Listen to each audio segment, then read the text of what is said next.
परिहानि परित्राणाय साधूनां विनाशाय च दुष्कृतां धर्म संस्थापनार्थाय संभवामि युगे युगे। भगवान कब कब आते हैं? जब प्रहलाद जैसे भक्तों पर अनाचार, अत्याचार, पापाचार होता है। प्रहलाद नाम के एक भक्त थे। इनके पिता का नाम हिरण्यकश्यप था।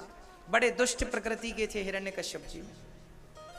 प्रहलाद एक दिन भगवत भजन कर रहे थे। अच्छा, भगवत भजन की वृत्ति कहां से आई? ये भगवत भजन प्रहलाद जी ने कहां से सीखा? एक कुम्हारिन से सीखा। एक कुम्हारिन थी, घड़ा का भट्टा लगा रही थी। उसके घड़े का कारोबार था, मिट्टी का घड़ा उसे पकाती थी। घड़ा लगाई, उस पे घड़े का भट्टा लगाई, आग लगा दी। संयोग से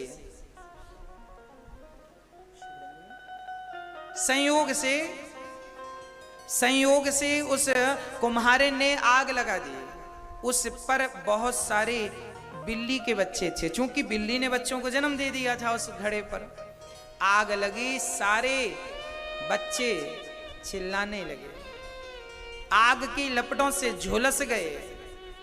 अब तो जब कुम्हारिन ने सुना कि इसके अंदर बिल्ली के बच्चे फंसे हैं, तुरंत वो भगवान की शरण में गई।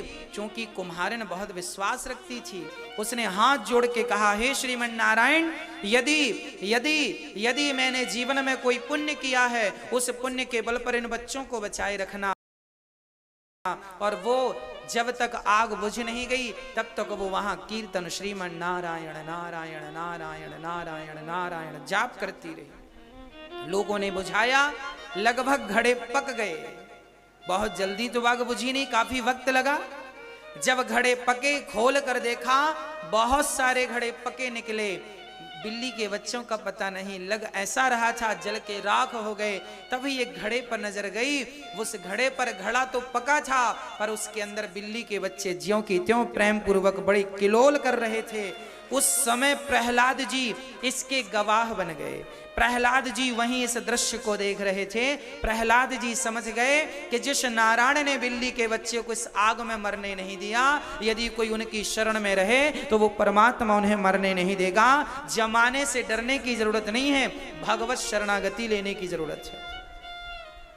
जिस परमात्मा ने तुम्हें मां के पेट में नहीं मरने दिया, उल्टा लटके थे, झिल्ली के भीतर बंद थे, वो यहां मरने देगा?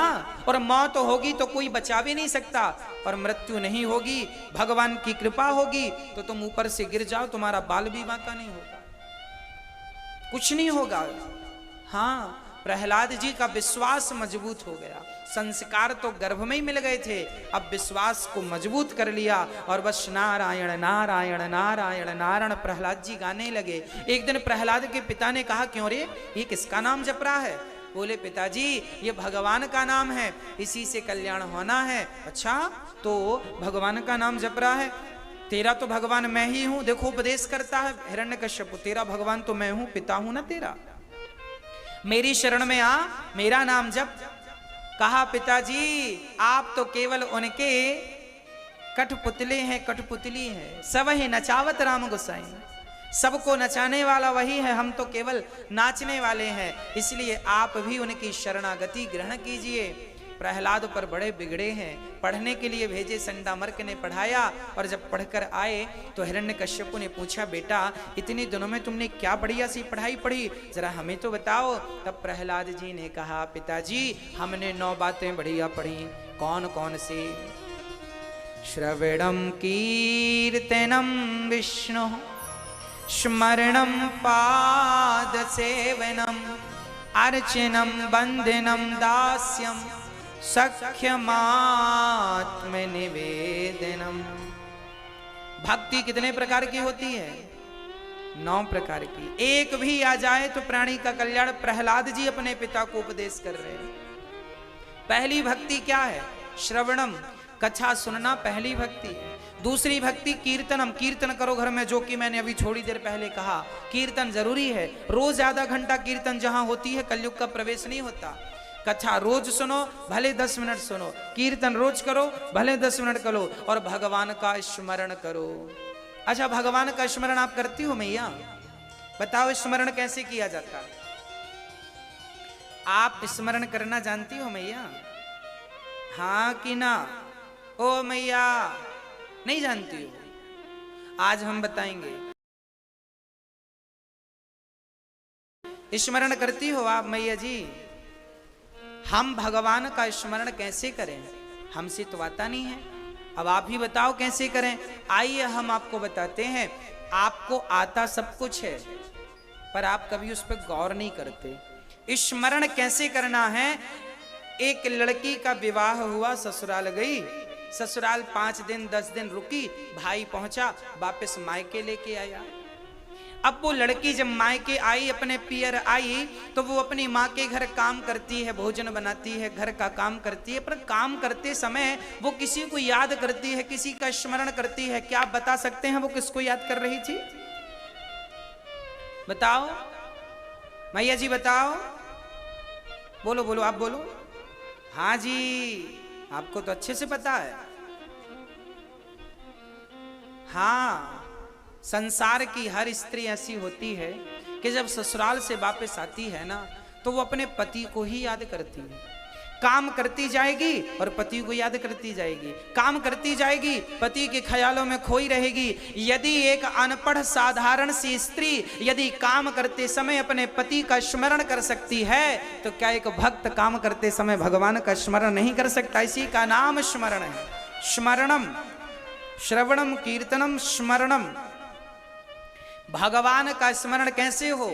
काम करते रहो और भगवत चिंतन चलता रहे। भाव ये रहे कि हम भगवान के साथ हैं, वो हमारे साथ हैं। जैसे एक माँ अपने बेटे का चिंतन करती है, काम करती जाएगी और बेटे का चिंतन करती जाएगी। यदि किसी माँ का बेटा परदेश में हो, तो माँ का नियम नहीं होता कि 9 बजे से 10 बजे तक बेटे को याद करेगी ना। वो तो खाए तो बेटे को याद करे, पानी पिए तो बेटे को याद करे, सोए तो बेटे को याद करे, जागे तो बेटे को याद करे। जैसे माँ हर पल हर क्षण बेटे को याद करती है, उसी प्रकार एक सच्चा भक्त अपने भगवान को हर पल याद करता है। यही तो भक्ति है, यही तो स्मरण है। श्रवणम, कीर्तनम, स्मरणम, पाद सेवनम। चौथी भक्ति क्या है? पाद सेवन, चरण सेवा। आप अपने पतियों के पांव दबाती हो कि नहीं? हाँ मैया, पांव नहीं दबाती हो पति के? जब बीमार होते तब दबाते हैं, क्यों? अच्छे समय नहीं? लक्ष्मी जी सदा नारायण के, जिस घर की नारी नित्य अपने पति की, अपनी सास के, अपने ससुर के चरण प्रणाम करती है, चरणों की सेवा करती है। कोई भी प्राणी जब चरणों से जुड़ता है तो भगवान से जुड़ना हो जाता है, क्योंकि भगवान का सर्वांग शरीर में भगवान का वास चरणों में ही होता है। हाथ के देवता इंद्र हैं, हाँ, कान के देवता कुछ, आंख के देवता कुछ, हृदय के देवता कुछ, पेट के देवता कुछ, पांव के देवता कौन है? पांव के कौन है? भगवान। इसलिए पांव पड़ने की परंपरा है। क्यों? क्योंकि चरणों में भगवान नारायण का वास होता है। आप किसी के भी पांव पड़िए, किसी के, बच्चे के, बच्ची के, माँ के, पिता के, गुरु के, किसी के पांव पड़ लीजिए, किसी का भी आप पांव पड़िए, वो पांव उसके नहीं, क्योंकि पांव में तो नारायण का वास है, तो वो प्रणाम तो नारायण को होता है। इसलिए पांव पड़ने की परंपरा वर्षों से है, क्योंकि चरणों में नारायण का वास है। आप किसी को भी प्रणाम करिए, इसलिए किसी को भी प्रणाम किया करिए तो इस भाव से प्रणाम करिए कि ये तो नारायण है, मैं तो नारायण को प्रणाम कर रहा हूं। वो प्रणाम नारायण तक पहुंच गया। हाँ, यही प्रणाम है।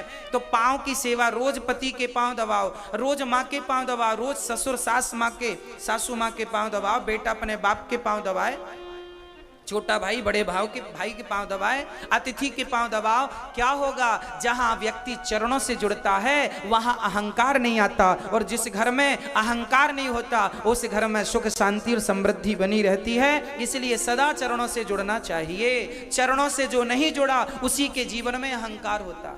तो पाद सेवनम चौथी भक्ति है। तो कौन कौन पांव दबाएंगे? रोज पांव दबाइए पति के, भले 2 मिनट दबाइए, भले 1 मिनट दबाइए, भले टच कर लीजिए, पर रोज सेवा करिए। आपके घर में लक्ष्मी की वृद्धि होगी, आपके घर में कभी धन धान्य की कमी नहीं होगी, खुशहाली बनी रहेगी। इसलिए पति की सेवा। हमारी माताओं को पति के पांव दबाने में शर्म आती है, फिर क्यों नहीं दबाती हो? हाँ जी, आप अच्छी हैं मैया, आप अच्छी हैं, आप सब रोज, हाँ जी रोज दबाइए। श्रवणम कीर्तनम विष्णु स्मरणम पाद सेवनम अर्चनम। ठाकुर जी का मैंने कल बताया था, तुलसी से अर्चन किया करिए। तुलसी लाइए ढेर सारी तोड़ के लड्डू गोपाल जी के ऊपर नारायणाय नमः नारायणाय नमः नारायणाय नमः। भगवान की पूजा की पद्धति कल हमने समझाई थी, इसे अर्चन कहते। अर्चनम वंदनम, ठाकुर जी के सामने हाथ जोड़ के वंदना करो। कैसी वंदना करो? त्वमेव माता च पिता त्वमेव। हे प्रभु आप ही हमारी माँ हो, हे प्रभु आप ही हमारे पिता हो, आप ही हमारे गुरु हो। हे प्रभु मैं कामी हूँ, मैं क्रोधी हूँ, मैं लोभी हूँ, मेरे सारे अपराधों को क्षमा करके भगवान मुझे अपने चरणों की भक्ति दीजिए। मैं आपकी शरण ग्रहण करता हूँ। हे नाथ मैं आपको कभी भूलूं नहीं। ऐसी प्रार्थना ही वंदना है। हाँ, दास्यम, हृदय में दास भाव बना रहे कि मैं भक्तों का दासानुदासो भवितास्मि भूयः। मैं दासों का भी चरणों से जुड़े रहना ही भक्ति है, दास भाव है। मैं दास हूं, मैं खास नहीं, मैं खास नहीं। खास बनोगे तो अहंकार आएगा, और दास बनोगे तो आप इस अहंकार जैसी बुराई से बच जाओगे। तो दास, हे प्रभु मैं तो दास हूं। कोई भी आपकी तारीफ करे तो आप तो ये कहो मैं तो आपके चरणों का दास हूं, मैं तो दास हूं, बस दासानुदासो। तो अर्चनम वंदनम दास्यम, भगवान से दास भाव रखो, भगवान के चरणों की सेवा करो, भाव दास का हो। सख्य, भगवान से सख्य भाव हो, भगवान से रिश्ता जोड़ो। माँ यशोदा ने पुत्र का रिश्ता जोड़ा, गोपियों ने पति का रिश्ता जोड़ा, द्रौपदी ने भाई का रिश्ता जोड़ा। हाँ या ना? तो आप भी एक रिश्ता जोड़ो ना। जमाने से तो इतने सारे हैं, भगवान से एक जोड़ लो, एक रिश्ता। हाँ, और सख्य आखिरी है आत्मनिवेदन अर्थात समर्पण। नौवीं भक्ति है समर्पण। जब तक भगवत चरणों में समर्पण नहीं होगा तब तक गति नहीं होगी। इसलिए समर्पण, समर्पण करना सीखिए। अच्छा, आप समर्पण करना किन से सीख सकते हैं? बताओ, समर्पण की शिक्षा कौन देता है? कौन कौन? आपकी पत्नी बैठी है बाजू, उसे देखिए, आपकी भी बैठी है, देखो। हाँ जी, समर्पण की गुरु पत्नी होती है। गुरु बनाना है तो पत्नी को गुरु बनाओ। किसका? समर्पण का। जैसे शादी के बाद स्त्री का समर्पण बोल रहा हूं, सुनिएगा। शादी के पहले उसका नाम अलग, उसके पहनावा अलग, उसका गोत्र अलग, उसका खेलना कूदना हंसना सब अलग। शादी के बाद उसका नाम बदल देती है, उसकी जात बदल गई, गोत्र बदल गया। पति का गोत्र, पति ने जो नाम दिया वो नाम, पहनावा बदल गया, रहन सहन बदल गया, खान पान बदल गया, बोल चाल व्यवहार बदल गया। अरे एक नारी, यदि पति झोपड़ी में रहे तो पत्नी भी झोपड़ी में रहती है कि नहीं? पति महलों में रहे तो पत्नी महलों में रहती है कि नहीं? पति बासी रोटी खाए तो पति बासी खाए तो पत्नी बासी खाएगी, पति हलवा पूड़ी खाए तो पत्नी भी हलवा पूड़ी। मतलब पति के संग ही अपने आप को जोड़ दिया। पति का सुख ही पत्नी का सुख है और पति का दुख ही पत्नी का दुख है। जैसे नारी अपने आप को पति के चरणों में समर्पित कर देती है, सुख में रखे या दुख में, उसी प्रकार भक्त अपने आप को भगवान के चरणों में समर्पण कर दे। प्रभु सुख में रखो या दुख में, मर्जी आपकी है। ये समर्पण है, इसे समर्पण कहते हैं।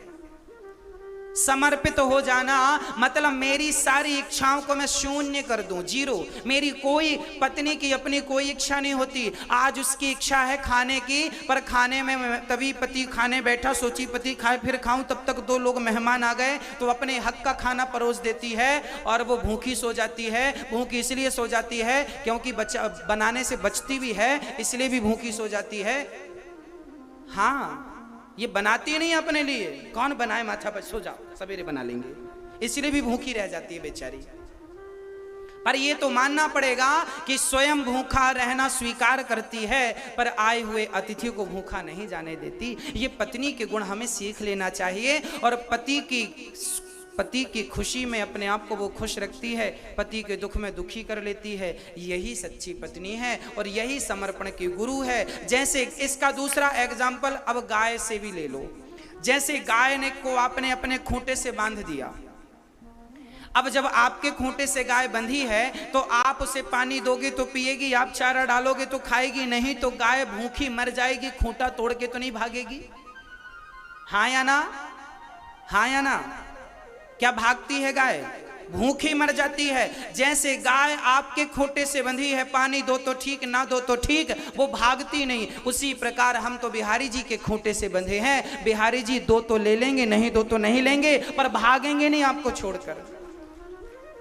समर्पण गाय से या समर्पण पत्नी से, दोनों समर्पण की शिक्षा देती है। सीख लो, समर्पण ऐसा होता है, ये 9वीं भक्ति है। प्रहलाद जी पर बड़ा गुस्सा हिरण्यकश्यप ने उठाकर पटक दिया। तब संडामरकाय महाराज एक अवसर और दिया जाए मैं समझाऊं। तब प्रहलाद जी को गुरु को लेकर के चले गए और वहां एक दिन गुरुजन थे नहीं। प्रहलाद जी के पुत्रों ने, प्रहलाद जी के मित्रों ने पूछा कि तुमने ऐसी कौन सी विद्या पढ़ ली जिसके कारण तुम बड़ा प्रेम करते हो भगवान से। तब प्रहलाद जी ने कहा, कौमार आचरेत प्राज्ञो धर्मान भागवतानिहा दुर्लभम मानसो जन्म तदप्य ध्रुवमर्थिदम्। दुर्लभो मानसो देहो देहिनाम क्षण भंगुरा तत्रापि दुर्लभम मन्ये वैकुंठ प्रिय दर्शनम। श्री प्रहलाद जी कहते हैं ये मानव का तन जो है बड़ा दुर्लभ है और मुझे मिला है, तो मैं संसार में लगकर अपना तन व्यर्थ नहीं गंवाना चाहता। इसलिए प्रहलाद जी महाराज अपने मित्रों को उपदेश कर रहे थे कि मैं माँ के गर्भ में था तब मेरी माँ का हरण किया इंद्र ने, फिर वहां से मेरे नारद जी ने मेरी माँ को ले जाकर अपनी कुटिया पे रखा, कथा सुनाई, तो मैं गर्भ में था तो वो कथा मैंने भी सुनी और आज वही कथा का वही भगवत भक्ति का बोध है और उसी के बल पे मैं भगवान से प्रीति करता हूँ। और सारे भक्त कीर्तन करने लगे। प्रहलाद जी ने कहा चलो कीर्तन करते हैं। तब तक हिरण्यकश्यपु आ गया, कीर्तन करता पाया, बड़ा गर्जना करते हुए एक प्रहार किया प्रहलाद पर। प्रहलाद जी गिरे, सारे बच्चे बिल्कुल स्तब्ध रह गए। प्रहलाद जी से कहा, मूर्ख क्या जप रहा है? बोले भगवान नाम जप रहा हूं। बोले कहां है तेरा भगवान? प्रहलाद जी कहते हैं, न केवलम में भवतश्च राजन सवै बलम बलिनाम चा परेशाम। प्रहलाद जी कहां? प्रहलाद जी कहते हैं, पिताजी कहां भगवान नहीं है। आप जिस बल से गरज रहे हैं ये बल भी भगवान का है, आप जिस वाणी से बोल रहे हैं ये वाणी भी भगवान की है, आप जिस कान से सुन रहे हैं ये कान भी भगवान के हैं। शब्द ही ब्रह्म है, परमात्मा ही शब्द बन के कानों से प्रवेश करता है। अन्न ही ब्रह्म है, ईश्वर अन्न बन के आपके मुख से प्रवेश करता है और वही पुष्ट करता है। हाँ जी, तो परमात्मा सर्वत्र है। प्रहलाद से हिरण्यकश्यपु ने कहा, भगवान सब जगह है तो मुझे दिखता क्यों नहीं है? एक बार एक पति ने अपनी पत्नी से कहा कि तेरा भगवान सब, पत्नी बड़ी भी राम राम जपती थी। पति बोला तेरा भगवान कहाँ है? बोले सब जगह है। तो बोला सब जगह है तो दिखता क्यों नहीं है? पत्नी बोली नहीं दिखता, बाद में समझाऊंगी। एक दिन उसके पति के सिर में दर्द हुआ। पति बोला जरा डॉक्टर को बुलाना। पत्नी बोली डॉक्टर को नहीं बुलाना, मजाक मत करो, काम पे जाओ। पति बोला सिर पे दर्द है, दर्द से सिर फटा जा रहा है और आप बोल रही हो काम पे जाओ। अरे दर्द है, डॉक्टर साहब को बुलाओ, जल्दी से दवाई देंगे। पत्नी बोली मजाक मत करो, आपके सिर पे कोई दर्द नहीं है। पति बोला दर्द है। पत्नी बोली दर्द है तो मुझे दिखता क्यों नहीं? भाई जो चीज होती है सो दिखती है, यदि दर्द है तो दिखाओ। पति बोला पागल हो गई है, दर्द है पर दिखाई नहीं पड़ता। पत्नी बोली वही तो मैं समझा रही हूं, जैसे दर्द होता है पर दिखाई नहीं पड़ता, उसका अनुभव किया जा सकता है, उसी प्रकार परमात्मा होता है, वो दिखाई नहीं पड़ता, उसका केवल अनुभव किया जा सकता है। ये अनुभव का विषय है, ये देखने दिखाने का सब्जेक्ट नहीं है। इसे ना देखा जा सकता है ना दिखाया जा सकता। दर्द को ना देखा जा सकता है और ना ही दिखाया जा सकता है। प्रहलाद जी कहते हैं इस खंबे पर भगवान है। हिरण्यकश्यप ने जो प्रहार किया, भगवान नरसिंह प्रकट हो गए खंबे से। अब आप बताइए भगवान नरसिंह खंबे पर थे या नहीं? हाँ या ना में जवाब दीजिए। क्या भगवान खंबे पर थे? तो कहां थे? भगवान खंबे से प्रकट नहीं भये, भगवान तो प्रहलाद के विश्वास से प्रकट भय हैं। प्रहलाद ने विश्वास से कहा कि इस खंबे पर हैं, तो भक्त का विश्वास, भक्त की वाणी मिथ्या ना हो जाए, इसलिए भगवान को प्रकट होकर के भक्त के वचन को सिद्ध करना पड़ा। प्रहलाद के लिए प्रकट हो गए भगवान। हिरण्यकश्यपु ने कहा मैं नहीं मरूंगा, ना दिन को मरूं ना रात्रि को। भगवान बोले ना दिन है ना रात्रि, अब तो मरेगा, संध्या की बेला है। बोले 12 महीने में किसी महीने नहीं मरूं। भगवान बोले ये पुरुषोत्तम महीना चल रहा, 13वां महीना, इसी महीने में भगवान ने, नरसिंह भगवान ने मारा था हिरण्यकश्यपु को, इसलिए ये पुरुषोत्तम महीना बनाया गया है। आप भी कीर्तन भजन करके अपने भीतर के समस्त पापों को समाप्त कर सकते हैं इस महीने में। और हिरण्यकश्यपु ने बोला मैं किसी इंसान से, देवता से, गंधर्व से, किन्नर से नहीं मरूंगा। भगवान बोले मैं नरसिंह हूं, आधा शरीर मनुष्य का आधा शेर का। नरसिंह अब तो मरेगा, मेरे जैसा दूसरा कहीं देखा है? बोला अस्त्र से नहीं, शस्त्र से नहीं मरूं। भगवान ने कहा ये नाखून मैंने फैशन में नहीं बढ़ाए, तेरे लिए बढ़ाए हैं, अब तो मरेगा। अब जो नाखूनों से विदीर्ण करी छाती, हाथों को निकाल कर गले की माला बनाई, और हिरण्यकश्यपु का गोविंदाय नमो नमः। देवी देवता स्तुति करने आए, भगवान का क्रोध शांत नहीं हुआ। तब प्रहलाद जी ने प्रार्थना की, ब्रह्मादयः सूर्यगणा मुनयोऽथ सिद्धाः सत्वैकतानमतयो वचसां प्रवाहै नाराधितिं गुरुगुणैरधुनापि विप्रुः किं तोष्टुमर्हति समे हरिरुग्रजाते। हे प्रभु, आप ही स्तुति करने के योग्य हैं। सभी मुनियों के मन को मोहित करने वाले आप हैं। आपके चरणों में दास प्रणाम करता है। अपनी भगवत भक्ति देकर, भगवत प्रीति देकर मुझे अनुग्रहित कीजिए। भगवान ने प्रहलाद की स्तुति सुनी। भगवान अपने निज धाम को गए। प्रहलाद को वचन दिया मैं कभी तेरे वंश के किसी भी व्यक्ति को कभी मारूंगा नहीं, और सदा तू भक्ति से ओतप्रोत रहेगा। ऐसी भगवत भक्ति देकर भगवान गए। प्रहलाद बहुत उच्च कोटि के भक्त हैं, जिन्होंने भगवान की गोद पाई, और गाय जैसे बछड़े को चाटती है, ऐसे भगवान ने प्रहलाद को चाट कर उन्हें निर्मल कर दिया। बोलिए भक्त वत्सल भगवान की जय। मैं आपको अब जन्मोत्सव की ओर ले जाऊं। उसके पूर्व हमारे गुरुजन हैं, 2 शब्द गुरुजनों की वाणी से सुनते हैं, और फिर गजेंद्र मोक्ष का उद्धार श्रवण करते हैं। हाँ, गुरुजनों की वाणी सुनते हैं। गजेंद्र मोक्ष। श्री सुखदेव भगवान राजा परीक्षित से कहते हैं, राजन, एक हाथी था, त्रिकूट नाम का एक पर्वत था, वहां एक हाथी रहता था, बड़ा उन्मत्त था। एक दिन मगर ने पकड़ लिया सरोवर में, तो मगर से पांव छुड़ाने के लिए बड़ा प्रयास किया, मगर ने पांव नहीं छोड़ा। तब उस हाथी ने भगवान को याद किया। पहले पत्नी को, पति को, परिवार को याद किया, बच्चों को, पर किसी ने साथ नहीं दिया। तब उसने भगवान को याद किया। ओम नमो भगवते तस्मै यद एतच्चिदात्मिकं पुरुषायादि बीजाय परेशाया। जय श्री राधे। भगवान ने हाथी का उद्धार किया, जैसा कि गुरुदेव ने कहा। सुमन, सु मतलब सुंदर, मन मतलब मन। अपने मन को ही सुंदर बनाकर उस गजराज ने अपने मन को ही भगवान के चरणों में समर्पित किया। पश्चात भगवान ने हाथी को मुक्त किया। ये ग्राह पूर्व जन्म में हुहु नाम का गंधर्व था। संत जनों के पांव पकड़ के खींच लेता था पानी में, जब वो सूर्य अर्घ देते थे। संत ने श्राप दे दिया, जाओ तुम्हें श्राप देता हूं। जिसे देवल नामक ऋषि ने श्राप दिया था, ग्राह बना। आज भगवान ने उसकी मुक्ति की।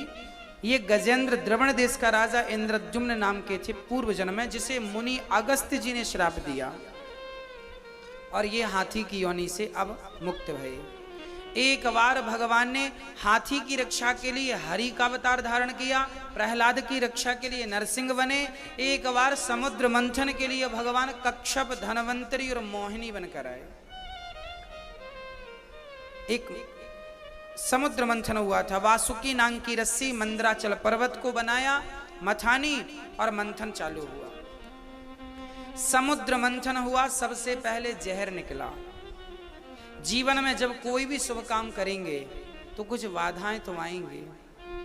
अमृत की प्राप्ति अंत में होती है। उस जहर को किसने पिया? शंकर जी ने। देवताओं ने अमृत पिया तो वो देव कहलाए, शंकर जी ने विष पिया तो देवाधिदेव महादेव कहलाए। अर्थात अमृत पीने वाला इतना श्रेष्ठ नहीं हुआ जितना विष पीने वाला हो गया। आप यदि देखिए, स्तुतियों को तो सब पचा लेते हैं, आलोचनाओं को जो पचा ले वो महान है। इस कथा से यही सिद्धांत निकलता है कि जीवन में कोई आपका अपमान अनादर करे तो आप पलटकर जवाब ना दीजिए, आप अपने आप को संभालिए, अपने आप को ठीक कीजिए। यदि आप में कोई दोष समाज देख रहा है, उन दोषों को जल्दी से दूर कीजिए। हाँ, अमृत आपको महान नहीं बना सकता। समाज आपकी स्तुति करे, आपको अच्छा कहे, उनके अच्छा कहने से आप अच्छा नहीं हो सकते। कोई आपकी निंदा करे, कोई आपकी बुराई करे, कोई आपके अवगुण आपको बताए, उन्हें ठीक करके आप महान हो सकते। निंदक नियरे राखिए आंगन कुटी छवाए। तो जहर निकला, शिवजी ने पिया। कामधेनु गाय निकली, संतों ब्राह्मणों ने ली। उच्चई श्रवा नाम का घोड़ा निकला, राजा बलि ने लिया। फिर मंथन हुआ, ऐरावत हाथी निकला, इंद्र ने लिया। कौस्तुभ मणि निकली, जिसे भगवान ने गले पर धारण की। कल्प वृक्ष निकला, अप्सराएं निकली, लक्ष्मी जी प्रकट भय। अंत में भगवान धनवंतरी समुद्र मंथन से प्रकट भये और अमृत का कलश लेकर प्रकट भये। आज देवताओं से अमृत छीन लिया दैत्यों ने, तब मोहिनी भगवान ने दैत्यों को अमृत ना पिलाकर देवताओं को अमृत पिलाया और तब देवासुर संग्राम हुआ। उस देवासुर संग्राम में राजा बलि मारे गए, जिन्हें शुक्राचार्य जी ने जीवन दान संजीवनी बूटी खिला कर दिया। फिर उन्होंने नर्मदा माँ के तट पर 99 यज्ञ पूरे किए। राजा बलि ने 100वां यज्ञ चल रहा था, बहुत परेशान होने लगे देवता। तब देवताओं की मां, हाँ, देवताओं की मां ने व्रत किया। मां अदिति ने व्रत किया और उस व्रत के प्रभाव से पयोव्रत फाल्गुन मास की प्रतिपदा से द्वादशी पर्यंत, पय मतलब दूध पीकर, पयोव्रत दूध पीकर सत्य के मार्ग पर अडिग रहकर के इस व्रत को किया। तब भाद्र मास के शुक्ल पक्ष की श्रवण नक्षत्र वाली द्वादशी को वामन भगवान प्रकट हो गए। बोलिए वामन भगवान की जय। देवताओं ने शरण ली और तब वामन भगवान आए और वामन भगवान ने भिक्षा लेकर माँ को दिया। माँ ने कहा मुझे ये नहीं, त्रैलोक्य की भिक्षा ला कर दो। तब वामन भगवान चले राजा बलि के द्वार पर। वामन भगवान बहुत छोटे से थे, चले। राजा बलि ने देखा मानो सूर्य आ गए हैं उनके यहाँ, इतना प्रकाश भगवान के स्वरूप में था। चरणों में गिर पड़े, महाराज क्या चाहिए? वामन भगवान ने कहा ज्यादा कुछ नहीं, मुझे तो 3 पग भूमि चाहिए, तुम देना चाहो तो, बाकी तो सब कुछ है। ठीक है, ठीक है, 3 पग भूमि मैं दान करता हूं। शुक्राचार्य जी आए, बोले ये बामन नहीं 53 है, इन्हें दान मत करना, ये ठगने आए हैं। राजा बलि ने विचार किया, जिनके सामने बड़े बड़े देवी देवता हाथ जोड़ के खड़े हैं, आज वो भगवान मुझसे कुछ मांगे और मैं उन्हें दूं तो कितना यश बढ़ेगा मेरा, कि भगवान को मुझे देने का अवसर प्राप्त होगा। अरे इंसानों को तो कोई भी दे सकता है, आप भी देते हैं, पर कभी द्वार पर भगवान आ जाएं और उन्हें हम दें तो कितनी बड़ी खुशी की बात है। भगवान ही आज द्वार पर खड़े हैं। 3 अगव भूमि का संकल्प किया। शुक्राचार्य जी ने रोका तो उनकी आंख भगवान ने फोड़ डाली और उसके बाद जब 3 पग भूमि का संकल्प हुआ तो भगवान ने अपने शरीर को विशाल कर लिया। पहले पग में अतल वितल सुतल तलातल रसातल महातल पाताल सब नाप लिया पृथ्वी को। दूसरे पग में सत्यलोक तप लो, दूसरे पग में सत्यलोक तक पांव पहुंचाया, ब्रह्मलोक को नापा। ब्रह्मलोक में जब पांव गया तो भगवान के चरणों से ब्रह्मांड फट गया, चरणों से जल होता हुआ जमीन पर गिरा, पृथ्वी पर वो डूब जाती पृथ्वी। तब भगवान ब्रह्मा ने अपने कमंडल में उस जल को थामा है और वही गंगा बन करके भागीरथ के तप पर वही गंगा प्रकट होकर आई और वही भागीरथी गंगा हम सबके मध्य में आज भी उपस्थित हैं, भगवान का चरणोदक। तीसरा पग कहाँ रखें राजा बलि, अब तुम बताओ। राजा बलि के लिए गरुण भगवान जी आए, इन्हें मार लगाई और शेषनाग भगवान आए। भगवान ने परीक्षा ली कि भगत कच्चा है कि पक्का है। तब कहीं जाकर राजा बलि से प्रहलाद जी ने कहा, बेटा भगवान के देने में भी कृपा है, भगवान के लेने में भी कृपा है, तुम एक काम करो कि भगवान की शरण ग्रहण करो। जब राजा बलि ने शरण ग्रहण करी तब कहा, प्रभु मेरा मनोरथ पूरा कीजिए। वामन भगवान ने कहा, पहले मेरा मनोरथ पूरा कर, मैंने 3 पग मांगी, मैंने 2 पग में नाप ली, तीसरा पग कहाँ रखूं। राजा बलि ने मुस्कुराते हुए कहा, प्रभु आपने अभी धन को नापा है, अब धन के मालिक धनी को नाप लीजिए, तीसरा पग मेरे मस्तक पे धारण कर दीजिए। वामन भगवान ने राजा बलि के मस्तक पे पांव रखा। भगवान ने कहा, राजन मैं तुम्हें छलने आया पर तूने अपनी चतुराई से मुझे ही छल लिया, बोल तुझे क्या चाहिए। वामन भगवान ने कहा, क्या चाहिए। राजा बलि ने कहा, प्रभु आपका ये पावन सा दर्शन आते जाते आपका करता रहूं, मुझे और क्या चाहिए, बस आपकी ये बाकी सी झलक देखता रहूं। भगवान ने राजा बलि को पाताल का राजा बनाया और द्वार पर भगवान खड़े हो गए। आते जाते राजा बलि दर्शन करते हैं। लक्ष्मी जी बाद में भगवान को लेकर गई हैं। आगामी मनवंतर में राजा बलि को भगवान इंद्र बनाएंगे। अभी पुरंदन नाम के राजा इंद्र पद पर सवार हैं। हाँ, हर 73 चतुर्युगी का एक मनवंतर होता है। ये गणनाएं बड़ी विलक्षण हैं। अभी पुरंदन नाम के राजा इंद्र हैं, आगामी मनवंतर में भगवान बलि को राजा बनाएंगे, इंद्र पद देंगे, इसलिए वो अभी भी पाताल पर भगवत सेवा कर रहे हैं राजा बलि जी, और भगवान वामन जी का चिंतन कर रहे हैं। एक बार भगवान मत्स्य अवतार लेते हैं, मछली बन करके आए हैं भगवान, और उन्होंने हयग्रीव नाम के दैत्य का उद्धार कर दिया। सत्यव्रत नाम के राजा को लेकर नाव पर सवार होके सारे वेद पुराण संजीवनी को बचाया है। उसके बाद श्री सुखदेव भगवान कहते हैं, राजन अब मैं तुम्हें राम कथा सुनाऊं, फिर जन्मोत्सव की चर्चा। अब मैं आपको राम कथा सूर्यवंश का वर्णन बड़ा संक्षिप्त में सुनाऊं समय अभाव में। भगवान नारायण के पुत्र ब्रह्मा, ब्रह्मा के पुत्र हुए मरीचि, मरीचि के पुत्र हुए कश्यप, इन्हीं के वंश में हुए हैं राजा नभग, नभग के नाभाग, नाभाग के अम्बरीश, अम्बरीशो महाभागा सप्तद्वीपवती महिम। एकादशी का आपने व्रत किया है। दुर्वासा जी आए हैं भगवत चिंतन करते हुए। दुर्वासा जी के बचाने के लिए सुदर्शन को शांत किया है, क्योंकि इन्होंने मान लिया कि दुर्वासा जी को लगा कि इन्होंने हमें भोजन कराए बिना भोजन कर लिया, अर्थात जल पी लिया, एकादशी पारण कर ली। चर्चा बड़ी अद्भुत है। बाकी भगवान की कृपा से इनकी रक्षा हुई और भगवान ने एकादशी के महात्म्य को यहाँ पुष्ट किया है।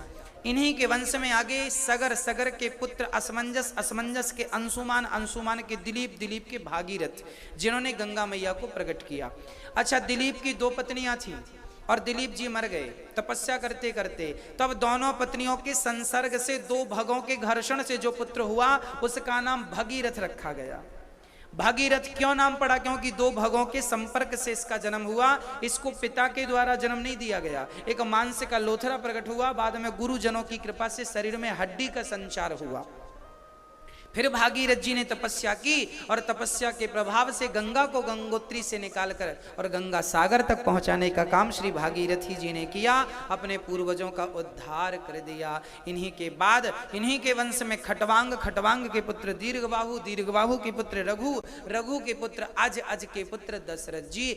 बुढ़ापा आ गया, कोई संतान नहीं, तब गुरुजनों के चरणों में गए, गुरुजनों ने यज्ञ कराया, यज्ञ भगवान ने प्रकट होकर खीर खिलाई, तीनों रानियों को 4 बच्चे भये। राम लक्ष्मण भरत शत्रुघ्न। चारों बच्चे हुए और चारों बच्चे जब बड़े हुए तो राम जी को लेने, लक्ष्मण जी को लेने विश्वामित्र जी आए। दशरथ जी ने कहा मैं अपने बच्चों को नहीं दे सकता, राम को तो नहीं दे सकता, बांकों की आप ले जाओ। चारों सुतों ही प्राण की नाई, पर राम देत नहीं बने गोसाई। बाद में बहुविधि समझाया, वशिष्ठ जी ने समझाया कि जाएंगे तो बहू आएगी, तब बहू के लालच से दशरथ जी ने राम लक्ष्मण को दिया। राम गए ताड़का का उद्धार किया, एक ही वाण प्राण हरि लीना, दीन जान ते ही निज पद दीना। उसके पश्चात श्री राम जी अहिल्या का उद्धार करते हैं। गौतम नारी श्राप वस उपल देह धरि धीर, शरण कमल रज चाहती, कृपा करो रघुवीर। आज गौतम नारी का उद्धार हुआ, सीता स्वयंवर में गए, धनुष भंग करके राम ने सीता का वरण किया, चारों भाइयों का विवाह हुआ, राम जी वापस आए, सीता जी और राम जी बड़े प्रेम से रहने लगे। तभी दशरथ जी के बाल पकने लगे, बुढ़ापे का संकेत आ गया। दशरथ जी ने सोचा राम को अब राजा बनाऊं और मैं घर का परित्याग करूं। बाल वाल पक जाएं तो बच्चों को जिम्मेदारी देके खुद मन हटा लो सबसे। बुढ़ापे में ना पड़े रहो, बुढ़ापे में भी काम धाम कुछ नहीं, फिर भी चिपके पड़े हो, फिर भी चिपके पड़े हो।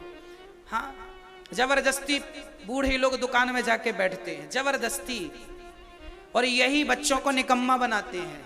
बच्चों को लगता है पिताजी बैठे हमारी, वो मौज करता है, घूमता है गाड़ी से। अरे तुम ना बैठो तो वो बैठेंगे, उनके कंधे मजबूत होंगे। अब तुम जाके बैठ गए, उन्हें लगा पिताजी तो बैठे हैं, निकल गया घूमने दोस्तों के संग, 2 पैक मार के आ गया। और तुम्हें लग रहा है कि हम दुकान चला रहे हैं, अब तुम्हारी जरूरत है नहीं, जबरदस्ती लगे हो। दशरथ जी के बाल पक गए, उनका मन हुआ मैं घर से निकलूं, आपका भी बाल पके तुरंत निकल जाओ। इसी से आपके बच्चों की भलाई है। हम ये नहीं कहते हरिद्वार चले जाओ, घर पे ही रहो, पर कमल के फूल जैसे रहो। कीचड़ में रहता हुआ भी कीचड़ से कोई संबंध नहीं रखता, उसी प्रकार घर परिवार में रहते हुए भी घर परिवार से कोई संबंध ना रखो, यही कमल का पुष्प है। बहुत सारे लोगों को मैंने देखा है, बच्चों को बिगाड़ने में उनके पिता का बहुत बड़ा हाथ होता है। बेटा तू मत कर, मैं करता हूं, तू मत कर, तुम ही कर लो सब। वो क्या करेगा, उसके कंधे कम मजबूत होंगे। हाँ, भगवान ने, दशरथ जी ने राम को राजा बनाने की घोषणा की। सुदिन सुमंगल तवहीं जब राम होहीं जुबराज, गुरु जी ने तो ये कहा। कैकेयी मां के कान मंथरा ने भर दिए।